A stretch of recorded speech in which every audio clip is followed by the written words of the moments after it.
नमस्ते, प्रणाम। मैं वैद्य अरविंद पाठक, पुणे, महाराष्ट्र से। आज आप लोगों को गॉल ब्लैडर स्टोन, जो कॉमन एक ऐसा बीमारी हो रहा है कि गॉल ब्लैडर स्टोन हो जाता है तो डॉक्टर्स लोग इमरजेंसी में ऑपरेशन करने के लिए भेज देते हैं। तो उसको आयुर्वेद किस दृष्टिकोण से देखता है और एलोपैथी में उसके लिए क्या ट्रीटमेंट है, उन उन लोगों ने किस तरह से पैथोलॉजी बनाया है, और फिर हम लोग पैथोलॉजी समझ के आयुर्वेद के हिसाब से उसका हम लोग किस तरह से दृष्टिकोण देख के और चिकित्सा करते हैं तो सफलतम प्रयोग मतलब कितना अच्छा रिजल्ट मिलता है वह हम लोग के अभी मैं डिस्कस करने के लिए आया हूँ। तो गॉल ब्लैडर स्टोन की होता क्या है, गॉल ब्लैडर क्या होता है? आप लोगों को यह पता होगा कि जो यकृत है, हमारा लीवर है, वो कंटिन्यू पित्त का सिक्रीशन करते रहता है। तो क्या होता है कि जैसे हमारे पास, मैं एग्जांपल से आप लोगों को समझाता हूँ। हमारे पास ना पुणे महानगर पालिका का पानी आ रहा है, तो हम लोग कंटिन्यू उसका पानी का यूज नहीं कर सकते हैं, तो हम लोग वो पानी को टैंक में चढ़ाते हैं, छत के ऊपर टैंक में चढ़ाते हैं। और जब हमको आवश्यकता होती है तो हम लोग नल से खोलते हैं और टैंक से पानी आता है। इसी तरह से जो यकृत है, लीवर है, वो कंटिन्यू पित्त सिक्रीट कर रहा होता है 24 घंटे। तो हमें जरूरत नहीं होती है, तो हम वो पित्त का क्या रोल है, तो इसलिए वो गॉल ब्लैडर में कलेक्ट हो जाता है। अब उसी में अगर हम लोग पित्त कर आहार विहार का सेवन बहुत ज्यादा कर रहे हैं तो जो पित्त है वो गाढ़ा हो जाएगा, मतलब उसमें सांद्रता बढ़ जाएगी और फिर वो गॉल ब्लैडर स्टोन में कन्वर्ट हो जाएगा। इसी को एलोपैथी में बोला है, मतलब मॉडर्न साइंस में कोलेस्ट्रॉल का अगर डिपोजिशन हो जाता है गॉल ब्लैडर में तो उसको वो स्टोन के रूप में फॉर्मेशन होता है, वह यह बताते हैं। अब इसका चिकित्सा कैसे करना है? तो पित्तकर आहार विहार जो है, जैसे रात्रि जागरण कर रहे हैं, बहुत ज्यादा चाय पी रहे हैं, तंबाकू गुटखा खा रहे हैं, या फिर बहुत क्रोध कर रहे हैं, या बहुत ज्यादा मिर्ची मसाला ऐसा चीज खा रहे हैं जो पित्त बढ़ाता है। आप लोगों को सब वो जानकारी है कि पित्तवर्धक आहार विहार क्या होता है। उसका सेवन अगर टाल दिया जाए तो यह सबसे बड़ी चिकित्सा है। अब मैं गॉल ब्लैडर के बारे में थोड़ा बताता हूँ, फिर हम लोग आयुर्वेद में कैसे करते हैं वह मैं बताता हूँ। गॉल ब्लैडर जो रहता है ना, जो गॉल ब्लैडर के स्टोन्स रहते हैं, उसमें बोलते हैं कि अम, थोड़ा मॉडर्न बताऊंगा, थोड़ा आयुर्वेद बताऊंगा। तो gall bladder stones are collections of cholesterol in gall bladder, मतलब कोलेस्ट्रॉल का डिपोजिशन जब होने लगता है गॉल ब्लैडर में, और बिलरी डक्ट में होता है या बाइल डक्ट में होता है। बाइलरी डक्ट में अगर होने लगा तो उसकी वजह से जो ये है सीबीडी जो है, सेंट्रल बिलियरी डक्ट है, वह चोकअप होने लगता है। और गॉल ब्लैडर में भी कोलेस्ट्रॉल जो है, जो मतलब स्नेहांश है, विकृत स्नेहांश है, वो उसका डिपोजिशन होने लगता है, तो गॉल ब्लैडर स्टोन हो जाता है। और इसको stones in gall bladder are called cholelithiasis, ये सबसे बेसिक है। उसके बाद में अगर stones in the bile duct are called choledocholithiasis, मतलब दो तरह के स्टोन होते हैं, एक गॉल ब्लैडर में होते हैं और एक बिलियरी डक्ट में होते हैं। Gall bladder is produce by cholesterol and bile, bile और कोलेस्ट्रॉल इसके कॉम्बिनेशन से। और कोलेस्ट्रॉल क्या होता है कि बैड कोलेस्ट्रॉल होता है, वह पित्त के साथ जाके और संचय कर लेता है, और उससे गॉल ब्लैडर होता है, गॉल ब्लैडर स्टोन होता है।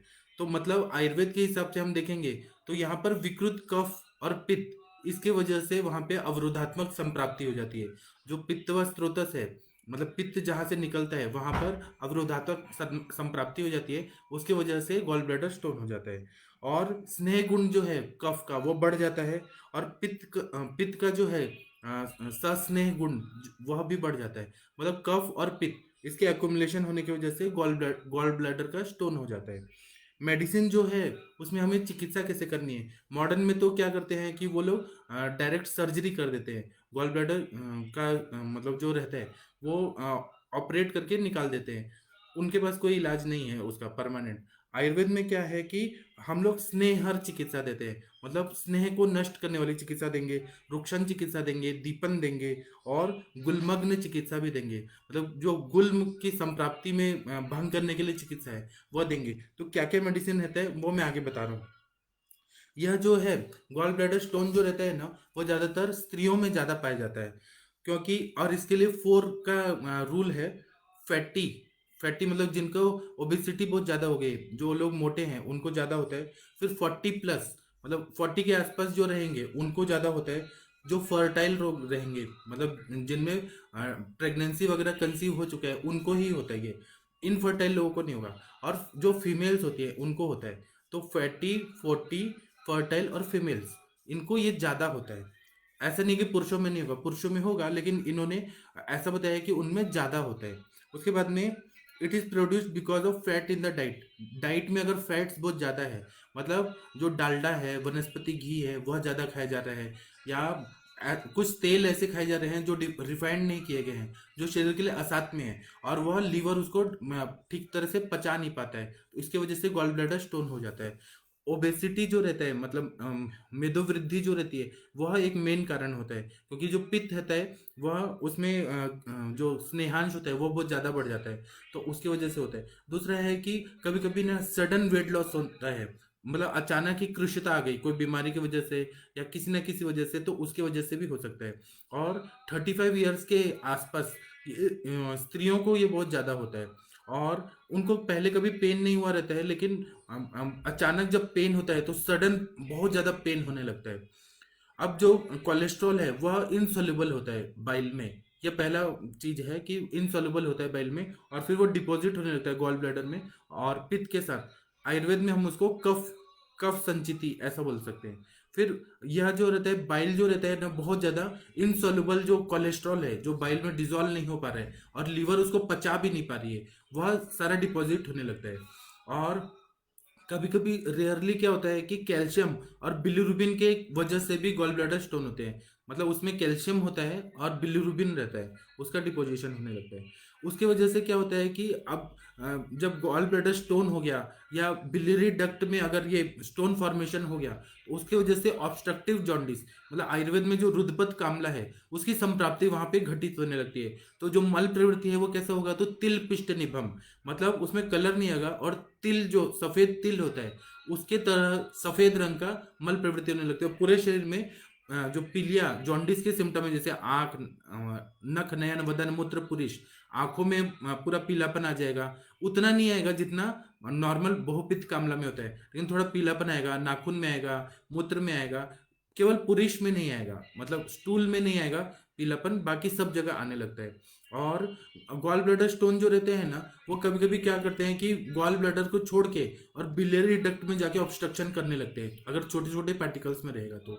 और उसके वजह से क्या सिम्टम दिखते हैं हमारे पास गॉल ब्लैडर स्टोन के, तो बहुत सीवियर पेन होता है, इतना सीवियर पेन होता है, और फिर नौशिया होता है, मतलब जी मिचलाता है और वॉमिटिंग होने लगती है, यह सिम्टम दिखता है। उसके बाद में कभी कभी उसमें इन्फेक्शन होने लगता है, क्योंकि ऑब्स्ट्रक्शन होगा तो वहाँ पे मतलब इन्फेक्शन होगा, और एब्सेस फॉर्मेशन, मतलब वहाँ पे विद्रदी जैसे सिम्टम भी आ जाते हैं। और फिर अगर ये क्रॉनिक स्टेज में चला गया, अगर गॉल ब्लैडर स्टोन अगर क्रॉनिक है, तो राइट हाइपोकॉन्ड्रियम में पेन होने लगेगा, और जो नेक है गॉल ब्लैडर का उधर वो ऑब्स्ट्रक्शन करेगा, या फिर सिस्टिक डक्ट के रूप में वो फॉर्मेशन कर देगा। फिर इसमें क्या होगा कि बिलियरी कोलिक, मतलब वहां पे पेन होने लगता है, कोलिकी पेन होने लगता है, मरोड़ आ के पेन होता है, और रिब्स के अंदर, रिब्स के साइड में, राइट साइड में बहुत ज्यादा सीवियर पेन होने लगता है। यह एक इसका मतलब सबसे महत्वपूर्ण सिम्टम होता है कि राइट साइड में ही बहुत ज्यादा पेन होगा, और नौशिया होगा, वॉमिटिंग होगा, पित्त का ऐसे, मतलब पित्त पित्त बहुत ज्यादा आएगा, उरो दाह, कंठ में दाह, ये सारे सिम्टम आ जाते हैं। और यह कभी कभी पैंक्रियाटिक डक्ट को भी ब्लॉक कर देता है, अगर जो पैंक्रियास से जो डक्ट निकल रहा है उसको भी वो ऑब्स्ट्रक्ट कर सकता है। गॉल ब्लैडर जो है वो इंटेस्टाइन में क्या करता है कि इंटेस्टिनल इलियस ऐसे कर सकता है, लेकिन ये बहुत ही अनकॉमन होता है, ये जो वृद्ध और वयस्कर लोग रहते हैं उनमें ही पाया जाता है। हम इसको अगर डायग्नोस करना चाहें तो मॉडर्न में क्या करते हैं और आयुर्वेद में क्या करते हैं वो मैं बताता हूँ। मॉडर्न में करना चाहे तो WBC जो रहता है, व्हाइट ब्लड सेल, वो बढ़ जाते हैं गॉल ब्लैडर स्टोन में। उसके बाद में अल्ट्रासाउंड करते हैं तो 95% एक्यूरेसी आती है डायग्नोसिस करने में कि गॉल ब्लैडर स्टोन हो गया है। उसके बाद में एंडोस्कोपिक रेट्रोग्रेड कोलेंजियो पैंक्रेटोग्राफी, ERCP, यह आजकल किया जाता है, तो उससे हमें बहुत अच्छे से समझ आ जाता है। इसके बाद में आप लोग को क्या है, आयुर्वेदिक डॉक्टर है तो मॉडर्न का भी डायग्नोस्टिक प्रोसीजर सब मालूम होना चाहिए। ऐसा नहीं है कि आप लोग को ये मालूम ही नहीं है कि सोनोग्राफी क्या होता है। आजकल ना जो टेक्निक है उसका यूज करना है हमें, लेकिन दवाई आयुर्वेदिक देनी है। फिर कॉम्प्लिकेशन क्या क्या हो सकते हैं, गॉल ब्लैडर स्टोन अगर हो गया तो उसका इन्फेक्शन जो है, एब्सेस और इन्फेक्शन, वो जाके पैंक्रियास के पास चला जाएगा तो पैंक्रेटाइटिस हो जाएगा। कभी कभी परफोरेशन हो जाता है, गॉल ब्लैडर जो होता है ना वो स्टोन की वजह से फट जाता है, परफोरेट हो जाता है, या फिर इन्फेक्शन होता है बिलियरी डक्ट में। यह बहुत कॉमन होता है अगर कॉम्प्लिकेशन हुआ तो। और अ, यह ना बहुत साइलेंट होता है और अचानक ही पेन एग्रवेट हो जाता है। तो हम लोग थोड़ा रुक भी सकते हैं। अगर थोड़ा दिन मतलब ऐसा नहीं है कि इमरजेंसी की कंडीशन आ गई अपेंडिसाइटिस की, ऐसे नहीं है। कभी पेन होता है, कभी सबसाइड होता है, फिर पेन होता है, तो इसके लिए कुछ टाइम मिलता है हमारे पास। उसके बाद में मैनेजमेंट करते हैं। तो कॉलिसिस्टेक्टोमी जो किया जाता है, जो गॉल ब्लैडर रिमूवल का है, तो उसको करते हैं जब पेन बहुत सीवियर हो रहा है या नौशिया हो रहा है, इमरजेंसी कंडीशन में सर्जरी करना पड़ता है। हम लोग मेडिसिन से उसको ठीक कर सकते हैं, लेकिन पेशेंट अगर तैयार है हमारे दवाई से, उसको अगर भरोसा है, तो पेन मैनेजमेंट भी आयुर्वेद से हो सकता है। उसके बाद में अगर सर्जरी कर दिया ना, तो बहुत सारे पेशेंट जो हैं वह सर्जरी के बाद ठीक रहते हैं, लेकिन ज़्यादातर पेशेंट 90% लोगों को क्या होता है कि जब ये गॉल ब्लैडर का डक्ट ही निकाल दिया जाता है, गॉल ब्लैडर ही निकाल दिया जाता है ना, तो पित्त कंटिन्यू आता है। तो वो पेशेंट को हर समय डाइजेशन का प्रॉब्लम रहता है, क्योंकि पित्त कंटिन्यू आ रहे हैं, कहीं स्टोरेज नहीं है, गॉल ब्लैडर है ही नहीं। तो उन वो पेशेंट को ना हर समय पित्त का तकलीफ होता है, दाह पाक वगैरह होते रहते हैं। तो वो लोग एंटासिड वगैरह देते हैं, या प्रोटॉन पंप इनिबिटर दवाइयाँ देते रहते हैं, जैसे रेंटेक देते हैं, डोमपेरिडोन वगैरह दवाइयाँ देते रहते हैं एलोपैथी में। लेकिन उससे वो ठीक नहीं होता, और सप्रेस होते होते कभी अल्सरेशन फॉर्मेशन हो जाएगा, या पूरा बॉडी में बर्निंग होगा, कुछ ना तकलीफ रहती है। इसलिए गॉल ब्लैडर को निकालना नहीं चाहिए, ऐसा हमारे जो आयुर्वेदिक वैद्य वृद्ध वैद्य हैं उनका कहना है कि कभी भी इसका ऑपरेशन नहीं करना चाहिए। हम लोग मेडिसिन से उसको ठीक कर सकते हैं। आजकल क्या किया जाता है कि लेप्रोस्कोपिक रिमूवल भी किया जाता है, लेप्रोस्कोप डाल के, टेलीस्कोप से डाल के, और फिर उसको गॉल ब्लैडर को कट करके सक कर दिया जाता है। और उसके बाद में ड्रग थेरेपी जो रहता है एलोपैथी का, वो 6 मंथ्स रहता है, और कभी कभी आयुर्वेद में 1.5 साल तक भी रहता है। कुछ कुछ पेशेंट को 2 साल, 2 महीना, 2 से 6 महीना में भी ठीक हो सकता है। अब आयुर्वेदिक अगर ट्रीटमेंट दे रहे हैं, तो हमें ना हर महीने में सोनोग्राफी करके चेक करना चाहिए कि गॉल ब्लैडर कितना परसेंट में डिसॉल्व हो गया, क्या क्या सिम्टम मतलब कम हो रहे हैं। और कभी कभी क्या होता है कि यह जो गॉल ब्लैडर है ना, यह आयुर्वेदिक ट्रीटमेंट लेने के बाद और पेशेंट ने पित्तकर आहार विहार बंद नहीं किया, तो उसको 5-5 साल के बाद फिर से स्टोन फॉर्मेशन हो सकता है। तो इसलिए निदान परिवर्जन करना सबसे मेन रहता है। और जो बाइल डक्ट में जो स्टोन्स रहते हैं बाइल डक्ट में, तो उसमें उसमें एलोपैथी में सर्जिकली रिमूव कर दिया जाता है उसको। लेकिन आयुर्वेद में ऐसी दवाइयां हैं कि हम लोग कफहर चिकित्सा देते हैं, पित्त शामक चिकित्सा देते हैं, तो बाइल डक्ट का भी वो ठीक हो जाता है। अब क्या दवाइयां देते हैं वो उस पे आते हैं। तो इसमें उष्ण और कटु रस का प्रयोग किया जाता है। उष्ण और कटु रस क्यों? क्योंकि एक तरह से वो कफ है, वो जमा है, तो हमें क्या करना है, कफहर चिकित्सा देनी है और पित्त शामक चिकित्सा देनी है। तो उष्ण और कटु यह वहां जाके भेदन कर्म करेगा, और उससे बहुत ज्यादा फायदा होगा। और फिर पित्त बढ़ाने वाली दवाइयां देनी है। पित्तवर्धक दवाइयां जब देंगे, तो उससे क्या होगा कि पित्त जो है वो लिक्विफाई हो जाएगा। जैसे कोई चीज सॉलिडिफिकेशन हो गया, तो उसमें हम पित्त बढ़ाने वाला दवाई देंगे, तो क्या होगा, उसमें घुल जाएगा। और फिर कफ को विलयन करने वाली दवाइयां देनी है। तो मैं फिर से बोलता हूँ, उष्ण और कटु रस का प्रयोग करना है, पित्त वृद्धि कर और कफ का विलयन करने वाली दवाइयां देनी है। अब उसी में क्या आता है कि पित्तज ग्रहणी जो है, आप लोगों को पता है, ग्रहणी रोग में बताया है कि पित्तज ग्रहणी होता है। तो पित्तज ग्रहणी का योग है, उसमें क्या क्या फॉर्मुलेशन है, मैं वो आप लोगों को शेयर करता हूँ। क्योंकि ना पित्तज ग्रहणी का देने से गॉल ब्लैडर स्टोन 100% ठीक हो जाता है। उसमें मैं कुछ कुछ फॉर्मुलेशन भी बताऊंगा आप लोगों को, और कुछ कुछ मैं कैसे ट्रीटमेंट देना है वो भी मैं बताऊंगा। अभी क्या है कि पित्तज ग्रहणी का फॉर्मूला मैं थोड़ी देर के बाद बताता हूँ। पहले पित्ताश्मरी में क्या दे सकते हैं, तो आरोग्यवर्धनी वटी देना है, त्रिकटु देना है, काला बोल जो रहता है जो कुमारी से बनता है, काला बोल देना है, और रेवा चीनी, रेवा चीनी। फिर से मैं बताता हूँ, आरोग्यवर्धनी देना है, त्रिकटु देना है, काला बोल देना है, और रेवा चीनी देना है। इससे ना ये जो है गॉल ब्लैडर स्टोन वो पूरी तरह से डिजॉल्व हो जाता है। फिर मैं एक और चीज बताता हूँ, जो वाग्भट चिकित्सा 10वां में पित्तज ग्रहणी का चिकित्सा है उसमें बताया है। तो नागरादि चूर्ण इसका नाम है, बहुत फेमस चूर्ण है। इसमें क्या क्या है वो मैं बता रहा हूँ।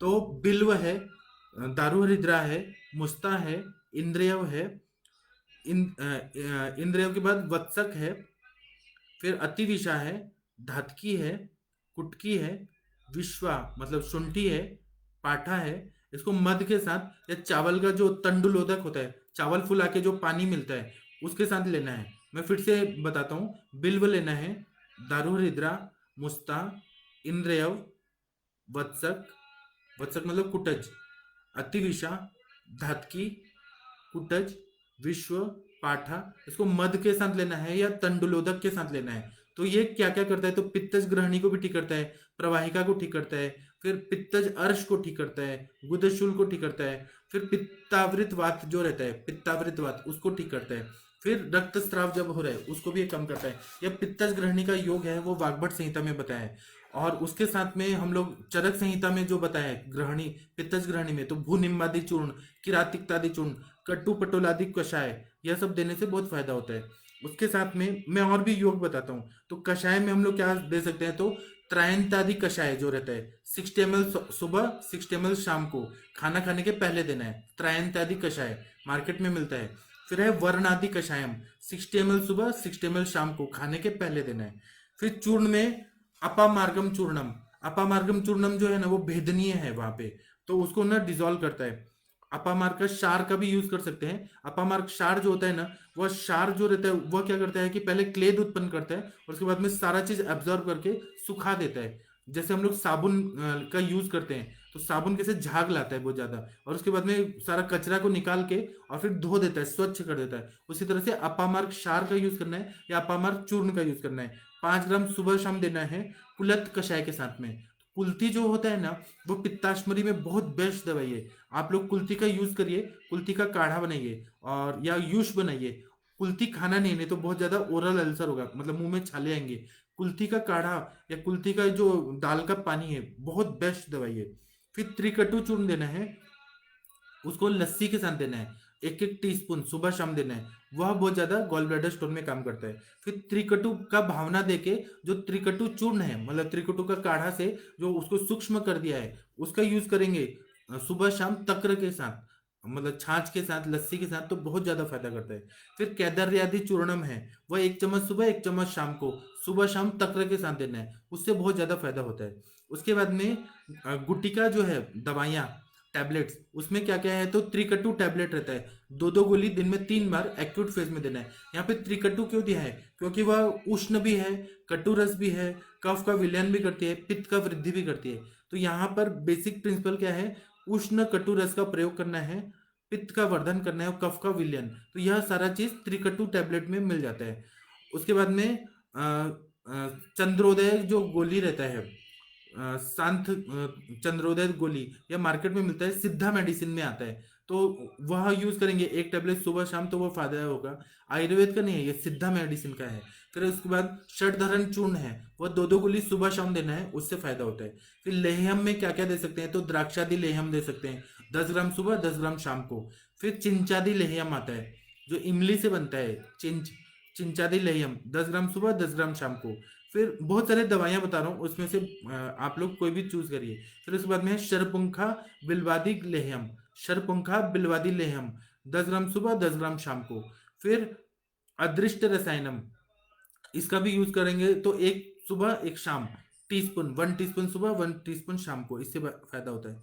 फिर ये है मंडूर भस्म है, उसका यूज हो सकता है, ताम्र भस्म का यूज हो सकता है। फिर त्रिविक्रम रस करके आता है मार्केट में, वो ताम्र भस्म पे ही प्रोसेसिंग करके कुछ भावना देके त्रिविक्रम रस आता है, उसका यूज बहुत अच्छा होता है। फिर दूसरा क्या करना है कि लहसुन लेना है, 10-11 लहसुन लेना है और उसको तिल तेल में फ्राई कर देना है, भून देना है, और वह लहसुन का 1-1 पीस सुबह शाम लेंगे, या 3 या 4, अगर पित्त प्रकृति नहीं है, कफ वात प्रकृति है, तो उसमें 4-4, अगर लहसुन का दिन में 3 बार जो तिल तेल में पकाए हुए ऐसे फ्राई किया हुआ है, वह तकर के साथ लेंगे, तो वह भी बहुत अच्छा इसमें फायदा करता है। और उसके बाद में ये बताए कि कॉटेज आदि त्रिफला योगम जो है, कॉटेज त्रिफला योगम, उसका 1 चम्मच सुबह, 1 चम्मच शाम को, उसका बहुत ज्यादा यूज होता है। फिर शिगरू का मतलब सहीजन जो होता है, ड्रम स्टिक, उसका अगर यूज करेंगे शिगरू त्वक को कुल्थी के यूज के साथ, मतलब कुल्थी के दाल का जो पानी रहता है उसके साथ अगर शीघ्र त्वक लेंगे,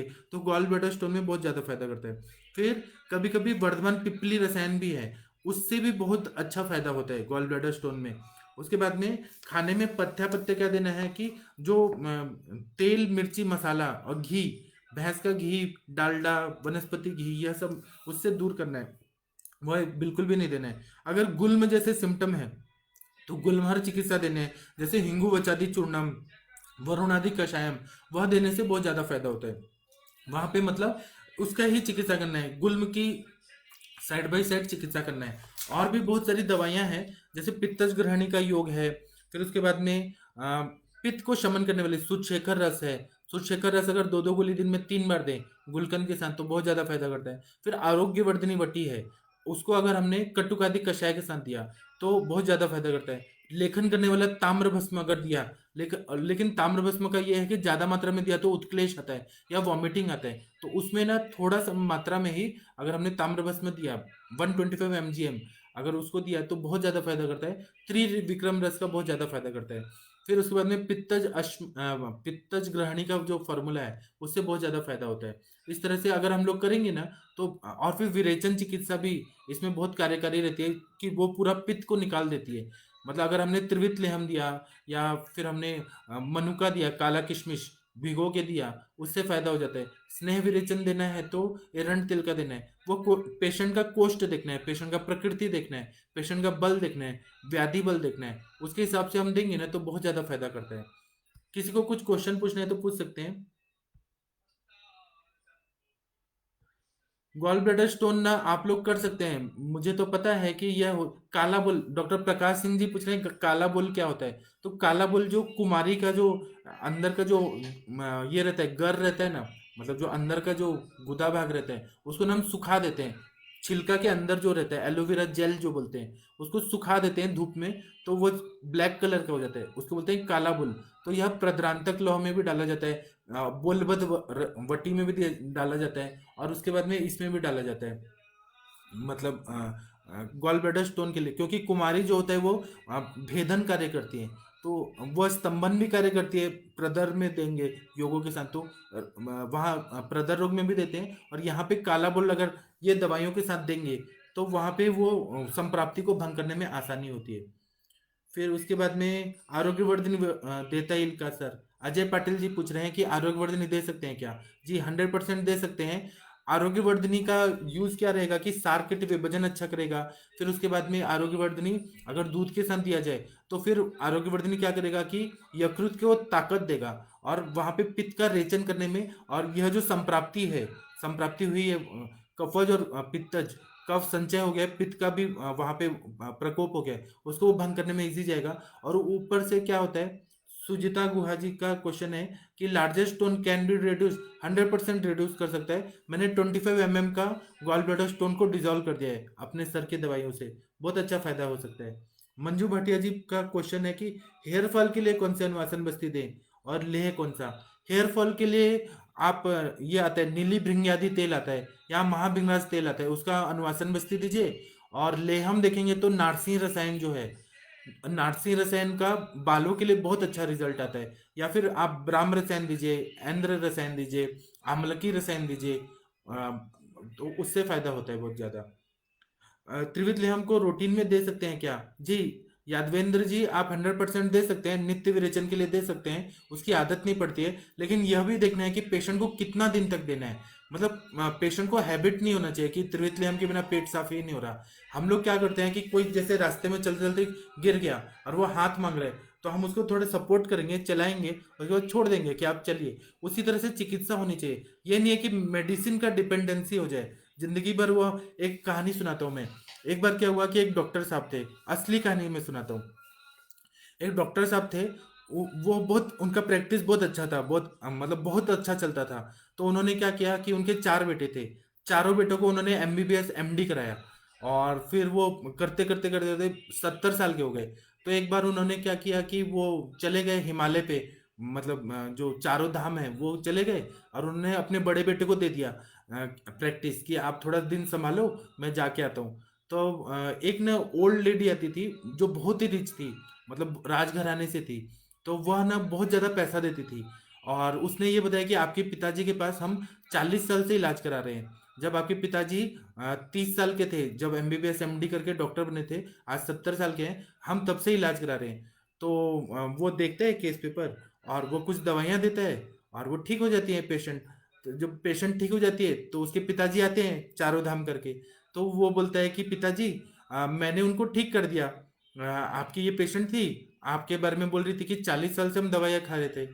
तो उनके पिताजी ऐसे सर पे माथे पर हाथ रख के बोलते हैं कि तुमने ठीक को कर दिया। वह आती थी, इसीलिए तो मैंने अपने चारों बेटों को एमबीबीएस एमडी कराया। उसके बाद में मैंने घर बनाया, कार बनाया, सब कुछ बनाया, और तुमने उनको ठीक कर दिया। तो ये एक बात जो रहता है ना कि पेशेंट को बांध के रखना है, ठीक ही नहीं करना, ये एक प्रोफेशनल चीज होता है। अब सबका अपना अपना हेतु रहता है इस संसार में, कि पेशेंट को ठीक करना है कि पैसा कमाना है कि क्या करना है, सबका अपना अपना रहता है। तो फिर वह आप लोग डिसाइड करिए कि पेशेंट को परमानेंट ठीक करना है कि पेशेंट को डिपेंडेंट कर देना है, वो आप लोग डिसाइड करिए। मैं अभी क्वेश्चन आंसर का आंसर देता हूँ। हाँ, फिर उसके बाद में 5 सेंटीमीटर स्टोन में भी दे सकते हैं क्या ट्रीटमेंट? हरजीत जी, हम दे तो सकते हैं, लेकिन यह देखना चाहिए कि पहले 1-2 महीना दवाई देके देखेंगे कि उससे अगर डिजॉल्व हो रहा है तो फिर हम लोग आगे कंटिन्यू करते हैं। अगर नहीं हो रहा है तो फिर सर्जरी करने के लिए ऑप्शन है हमारे पास। अगर बहुत ज़्यादा हार्ड हो गया है तो वो मेडिसिन से नहीं हो सकता है। हम बहुत सारी भेदनीय दवाइयाँ दे सकते हैं, जैसे रौद्र रस भी दे सकते हैं, ताम्र भस्म दे सकते हैं, हीरक भस्म भी दे सकते हैं, जो लेखन करने वाली दवाइयाँ हैं। अगर नहीं हो रहा तो सर्जरी करना पड़ेगा। वो भी हमें 1-2 महीने के सोनोग्राफी में देखना है, एनालिसिस करना है। ब्लाइंडली कोई भी दवाइयाँ नहीं देनी है एनालिसिस करने के। हाँ, उसके बाद में क्योर हो सकता है, हरजीत जी पूछ रहे हैं। हाँ, हो सकता है। फिर हेयर फॉल के लिए ये हो गया। फिर तानिया जी का क्वेश्चन है कि आयुर्वेदिक प्रोप्राइटरी ड्रग्स जो आते हैं अलग अलग कंपनी के गॉल ब्लैडर स्टोन के लिए, वो कितने इफेक्टिव होते हैं स्टोन्स में? Live 52 syrup. लिव 52 सिरप तो नॉर्मल चीज़ है ना, हिमालय कंपनी का, वो तो जॉन्डिस में देते हैं। और प्रोप्राइटरी मेडिसिन तो आती हैं, मुझे उसके बारे में ज़्यादा जानकारी नहीं है। आपके उसमें देखिए क्या रिजल्ट है क्या नहीं है, वो आपको एमआर बताएंगे। लीला विलास रस जो है अम्ल पित्त की अच्छी दवाई है। नकुल जी, डॉक्टर नकुल जी, आप ये दीजिए, बहुत अच्छा फायदा होता है। डॉक्टर विकास विश्वकर्मा जी का क्वेश्चन है कि पित्ताश्मरी के कारण उत्पन्न वेदना का शमन कैसे करते हैं? पित्ताश्मरी के कारण वेदना का शमन अगर हमें तुरंत करना है ना, तो दशमूलारिश जो रहता है, अगर वो 1 कप पिला देंगे तो पेन इमिजिएटली कम हो जाता है। और दूसरा, विरेचन देना चाहिए। हम लोग कुछ अनुलोमन करने वाली दवाइयां देंगे तो वायु जो है, रुका हुआ वायु, वह निकल जाता है। या हिंगवाष्टक चुन देंगे या हिंगू वचादी चुन देंगे, गर्म पानी के साथ देंगे ना, तो जो एक्यूट कंडीशन में जो पेन है वह कम हो जाता है। और पेन कम हो गया तो विरेचन होने से थोड़ा पेन कम हो जाएगा, तो फिर आप रेगुलर ट्रीटमेंट दे सकते हैं। लेकिन पित्ताश्मरी का पेन इतना सीवियर नहीं होता कि एकदम बहुत ज्यादा, जब तक वो परफोरेट नहीं होगा तब तक इतना पेन नहीं होता है। तो इस तरह से हम दे सकते हैं। हरजीत जी पूछ रहे हैं कि हम मैक्सिमम मेडिसिन खुद प्रिपेयर करते हैं। बहुत अच्छी बात है। आप अपना मेडिसिन प्रिपेयर करते हैं तो बहुत अच्छा बात है। सोमलता जी का क्वेश्चन है कि have you ever treated? I have treated gall bladder stone patient from, I am treating since 2002। Which combination you have tried? तो मैंने बताया ना कि पित्त जश्मरी का फॉर्मूला है, त्रिविक्रम रस है, लहसुन को तिल तेल में भून के वो देते हैं, आरोग्यवर्धिनी देते हैं, सुरशेखर रस देते हैं। अलग अलग कॉम्बिनेशन में अलग अलग पेशेंट, केवल एक फॉर्मुलेशन से नहीं होता है। हर पेशेंट अलग होता है। किसी को गुल्म और पित्ताश्मरी होता है, किसी को हिपेटोमेगैली और गॉल ब्लैडर स्टोन होता है, किसी को जॉन्डिस और गॉल ब्लैडर स्टोन होता है, किसी को स्प्लीनोमेगैली, मतलब अलग अलग बीमारियों के लिए अलग अलग दिया जाता है। फिर इसके बाद में रजनीश जी का क्वेश्चन है कि female patient sonography reports contracted gall bladder and mild bulky cervix symptoms. जी, तो आप रजनीश जी, इसमें ना आप क्या करिए कि बल्कि सर्विक्स सिम्टम्स है, तो इसमें कंडू है, दाह है, विबंध है, मूत्रदाह है। तो इसमें चंद्र जैसे मूत्रल दवाएं हैं, मूत्र विरेचने गण की दवाएं हैं, चंद्रप्रभावटी, गोक्षरादि गुगुल, वरुणादि क्वाथ, फिर इसके बाद में पुनर्नवारिष्ट, पुनर्नवा गुगुल, ऐसी दवाइयां दीजिए। और फिर आईबीएस की प्रॉब्लम है, रहती थी, तो इसमें आईबीएस के लिए आप ग्रहणी के जो भी चिकित्सा है तक्र के साथ वह दीजिए। और कॉन्ट्रैक्टेड गॉल ब्लैडर है ना, तो उसमें कटुकादि घृत या महातिक्त घृत ऐसे देंगे ना, तो गॉल ब्लैडर जो कॉन्ट्रैक्ट हो गया वो ठीक हो जाता है। वहां पे स्नेहन करने की जरूरत है। बल्कि सर्विक्स है, बल्कि सर्विक्स नहीं होगा, बल्कि यूट्रस होगा। तो फिर ना वहां पे क्या करना है, बल्कि है तो इसका मतलब है कि वहां पे वायु का प्रकोप हो गया है, तो इसलिए वहां पे फलघृत देना है, सहचरादि तेल का बस्ती देना है, क्षीरबला तेल का बस्ती देना है, पुष्प धनवा रस देना है। फिर उसके बाद में और सिम्टम जो है, ये मुझे केस आप मुझे व्हाट्सएप पे बताइए तो मैं और अच्छे से बता सकता हूँ। फिर अपामार्क क्षार का अनुपान क्या दें? यादवेंद्र जी पूछ रहे हैं। अपामार्क क्षार का अनुपान आप ना, अगर पेशेंट तिक्त रस ले सकता है तो उसको ये दे दीजिए, महातिक्त घृत दे दीजिए अपामार्क क्षार का, बहुत ज्यादा फायदा होगा, स्नेहन करना है हमें, स्नेहन करने से बहुत ज्यादा फायदा होता है। तो महातिक्तक शीर है, फिर पंचतिक्त शीर है, शीर कल्पना यूज करिए, या फिर महातिक्तक घृत दे दीजिए, या गूगल तिक्त घृत दे दीजिए। मतलब तिक्त रसात्मक जो घृत हैं मार्केट में मिलते हैं उसका यूज कर दीजिए। सुजाता जी का क्वेश्चन है कितने दिन बाद सोनोग्राफी करें। इसको ना एक एक महीने के बाद करिए, लेकिन हर पेशेंट अलग होता है। मैं जो भी फॉर्मुलेशन बता रहा हूँ उसमें बहुत सारा चीज हो रहा है। बालकृष्णा जी पूछ रहे हैं कि कितने दिन के बाद क्लियर हो जाएगा। कुछ पेशेंट को 3 महीना लगता है, कुछ पेशेंट को 1.5 साल लगता है, कुछ पेशेंट को 2 साल लगता है। मतलब पेशेंट कितना परहेज पाल रहा है, नहीं पाल रहा है, कितना मेडिसिन ले रहा है, मैक्सिमम 2 साल में वो पूरा क्लियर होता है। किसी किसी को 3 महीने में हो जाता है, लेकिन घबराना नहीं चाहिए, वो पूरा तरह से ठीक हो जाता है। हाँ बालकृष्णा जी, मैंने वही बता दिया कि कितने टाइम दें। पेशेंट का कंडीशन देखना है, मिनिमम 3 मंथ्स, मैक्सिमम 1.5 साल या 2 साल। सोमलता जी पूछ रही हैं कि कितने दिन तक वेट करना है, मैंने बता दिया जी। दीपक जी का जो है त्रिविक्रम रस, ताम्र भस्म, गोजरन अर्क, ये 100% सही है। हाँ बहुत अच्छा बता रहे हैं दीपक जी, आपका बहुत अच्छा है। हर्निया का इलाज, हर्निया का इलाज जो है ना वो मतलब उसका परमानेंट इलाज तो सर्जरी ही करना चाहिए, हर्निया अगर हो गया हो। लेकिन वो लोग क्या करते हैं, सर्जरी करते हैं और इंटेस्टाइन जो है उसको अंदर डाल देते हैं और उसके बाद में मैश बैठा देते हैं। हर्निया का परमानेंट इलाज नहीं है, उसको वृद्धि रोग बोलते हैं। लेकिन कुछ कुछ है चिकित्सा की, पैर का अंगूठा है वहां पे एक धागा बांध के रखते हैं, या फिर वहां पे अग्निकर्म करते हैं, या एरंड तेल पिलाते हैं, या फिर सहचरादी तेल का बस्ती देते हैं। लेकिन हर्निया जो है वो क्या होता है, पेरिटोनियम लेयर को परफोरेट करके बाहर आ जाता है, उसमें सर्जरी ही है, आयुर्वेद से परमानेंट नहीं होता। हम लोग इंटरनल उसका इन्फ्लेमेशन, इंटेस्टाइन जो है परफोरेशन के कारण इंटेस्टाइन में अगर ऑब्स्ट्रक्शन आ गया है या इन्फ्लेमेशन हो गया है, उसके लिए हम लोग त्रिफला गुगुल, कैशर गुगुल, अमृता गुगुल ये सब देके उसका इन्फ्लेमेशन कम कर सकते हैं। लेकिन हर्निया का इलाज सर्जरी के अलावा कुछ नहीं है। उसके बाद में सैराम जी पूछ रहे हैं अभिपत्तिकर चूर्ण, जी 100%। इसमें अभिपत्तिकर चूर्ण भी युक्तिपूर्वक अगर यूज करेंगे तो फायदा होगा। मैं अपना नंबर दे देता हूँ, आप लोग के गॉल ब्लैडर स्टोन के पेशेंट आएंगे, आप लोग जो जो मैंने बताया है उसका यूज करके देखिए, बहुत अच्छा फायदा होगा। और मैं तो कर रहा हूँ तो मेरे पेशेंट को तो फायदा हो जाता है। अभी आप लोग ना युक्तिपूर्वक करिए, केवल फॉर्मूला बेस पे करेंगे तो फॉर्मूला से नहीं होगा, उसका ना संप्राप्ति लेना चाहिए, किस तरह से दोष दूष से समूर्छना हुई है वह देखना चाहिए। एक मिनट रुकिए, मैं अपना नंबर देता हूँ।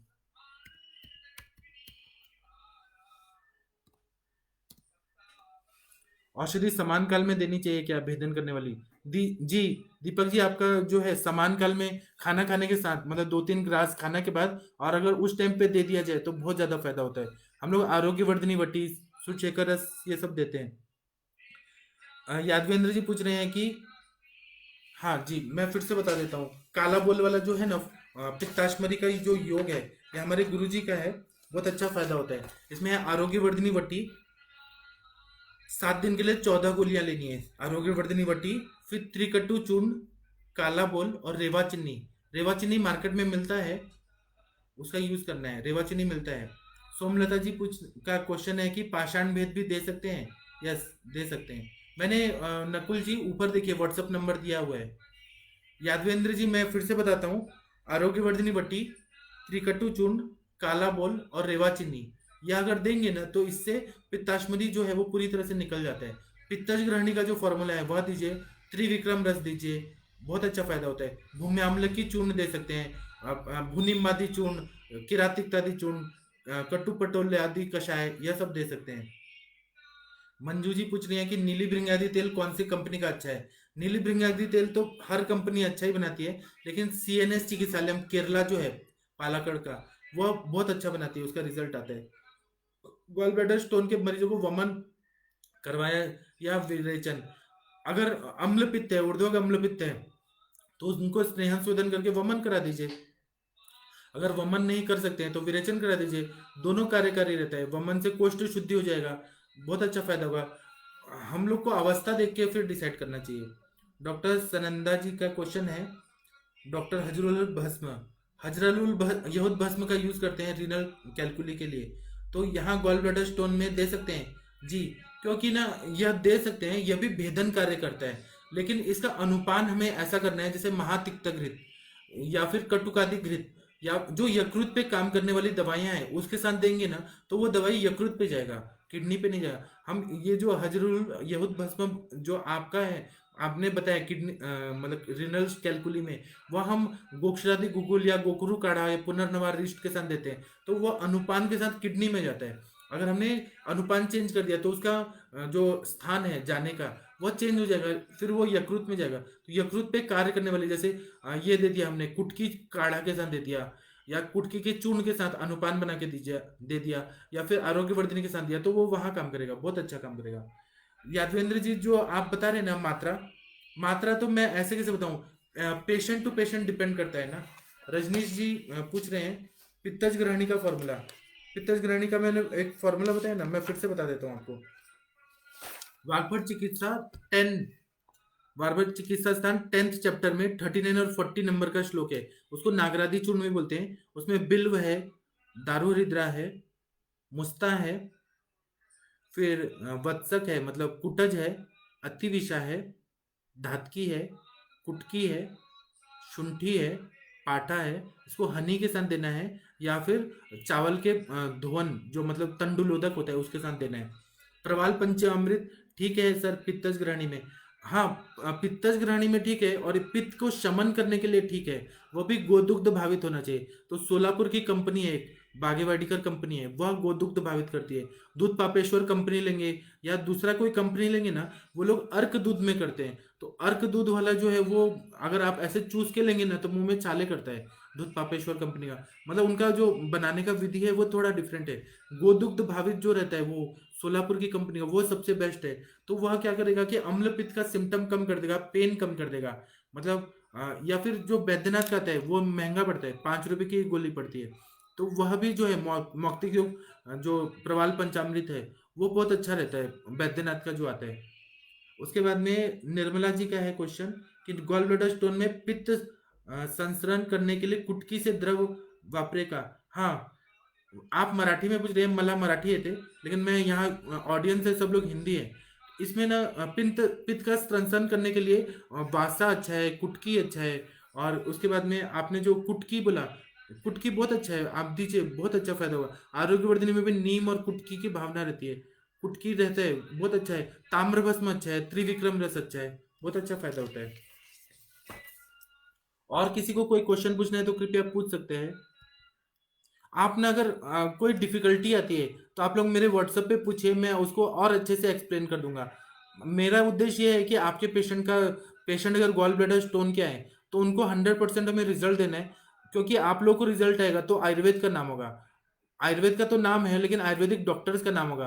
और न आजकल ये डिमांड बहुत बढ़ रहा है गॉल ब्लैडर स्टोन में, आयुर्वेदिक दवाइयाँ क्या दें, आयुर्वेदिक डॉक्टर्स को मालूम नहीं होता। और मालूम भी होता है तो रिजल्ट आएगा कि नहीं आता, आएगा ये इसका घबराहट होता है। तो इसीलिए ना आप लोग को अगर नहीं आ रहा है दवाइयों देने से तो आप मुझसे पूछिए, मेरे पास और भी बहुत सारे फॉर्मुलेशन है जो मैं बताऊंगा, जिससे आपको फायदा हो जाएगा। आप लोग कभी भी चिकित्सा करने में डरिए मत, मैं आप लोग के साथ में हूँ। तो मैं आप लोग को हर तरह से सपोर्ट करूंगा। मैं आप लोग को दवाइयां भी बताऊंगा, अगर दवाई वहां नहीं मिल रही है तो मैं यहाँ से अवेलेबल करा के दूंगा। लेकिन आपके पेशेंट कभी ऐसे निराश होके नहीं जाएंगे, सबको रिजल्ट आएगा। ये दीपक जी का है, बहुत अच्छा इन्होंने बताया, इनका बहुत अच्छा बताया दीपक जी ने। देखिए इन्होंने क्या बताया, थोड़ा ऊपर चला गया, 1 मिनट रुकिए, 1 मिनट रुकिए। क्या दीपक जी का जो ये था फॉर्मुलेशन बहुत अच्छा बताया था, शायद उन्होंने कट कर दिया। कोष्ठ चूर्ण का फॉर्मूला वो मैं बता दूंगा।